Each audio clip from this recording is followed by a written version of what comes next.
Welcome to Drop the Bow Tie, brought to you by your friends at American Financial and Automotive Services. I'm Jim Ganther, and today's topic is home delivery.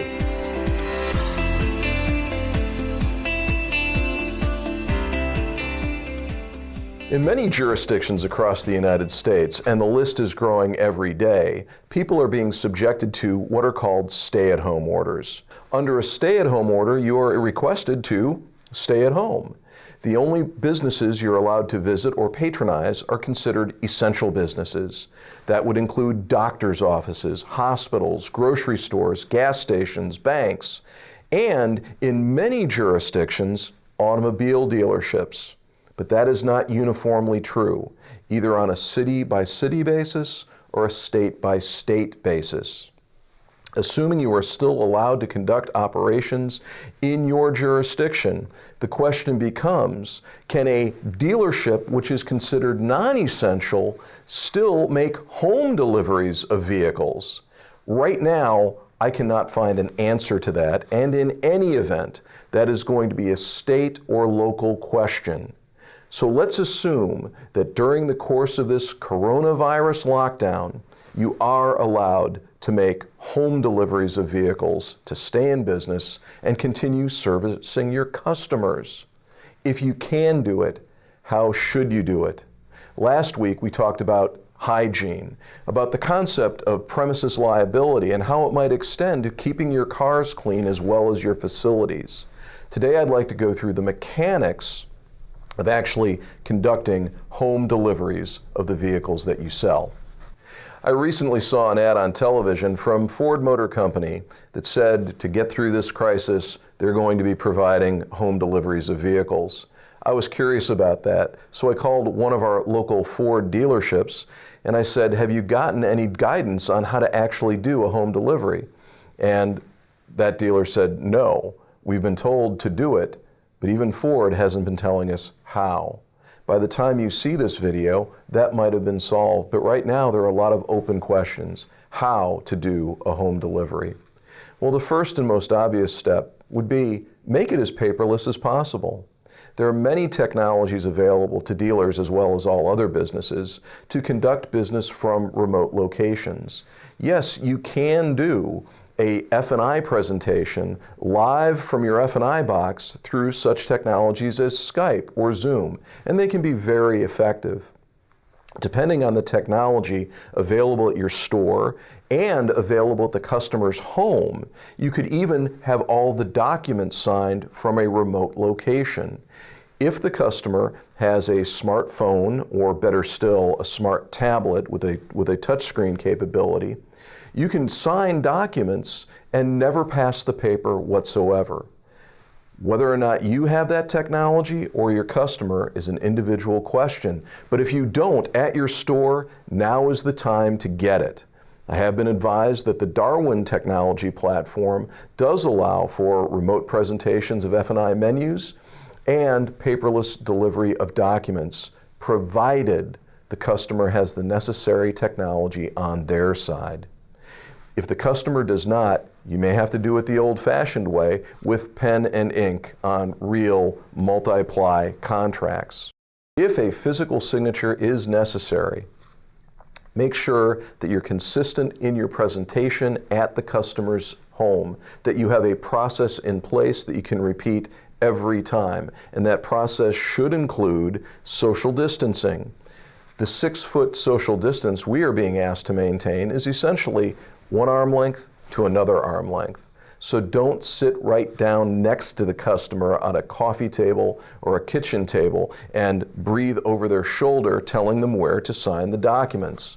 Rather, stay a 4, 5, 6-foot distance away and slide the documents. If you want to wear gloves, that may be more for show than anything else, but if it puts your customers in their comfort zone, go ahead and wear gloves.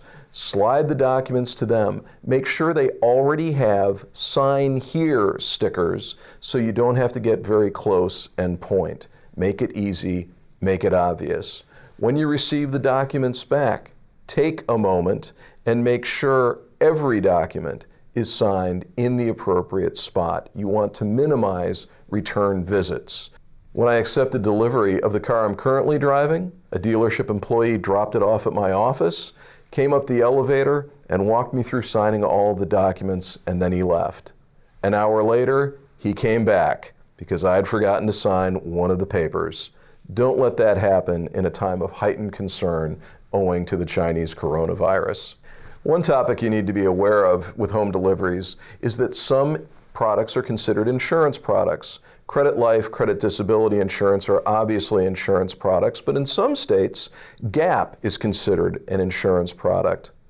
And in those states, it may be illegal to sell an insurance product away from the physical branch of the insurance license holder. If that applies to you in your jurisdiction, check with your local dealers association, or better still, your local attorney, and find out if you are able to sell GAP in those jurisdictions in the context of a home delivery.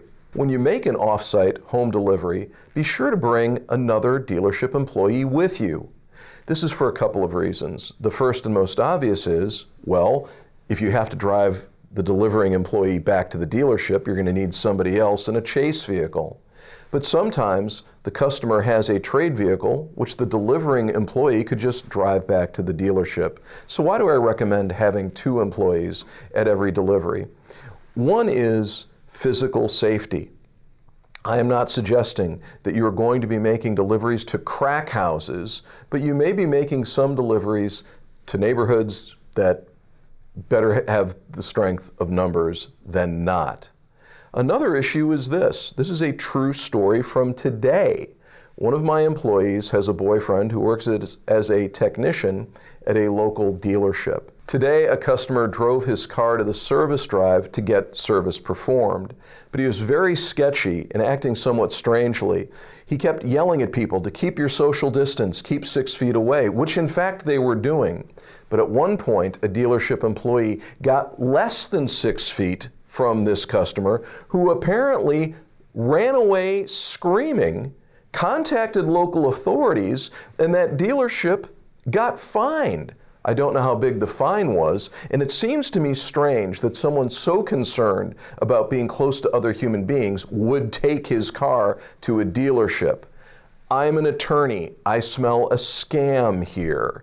So when I say bring 2 employees to the delivery, that is so you not just have an assistant or a ride home, but you've got a witness, so that 30 days from now, you don't get a lawsuit saying the delivering employee sneezed on the customer or draped over the customer's shoulder, indicating where to point, where to sign a document, and therefore that customer got coronavirus. Better safe than sorry. Best practice, take 2 employees. Where should a off-site delivery occur? The most obvious spot would be the customer's home, or perhaps, if they're still able to work from an office, at the customer's place of work. However, not all places of delivery are equally safe. So before you make a home delivery, you might want to check out every single address on Google Earth or your local map. Is it a neighborhood? Is it a location in which you as a dealer feel safe?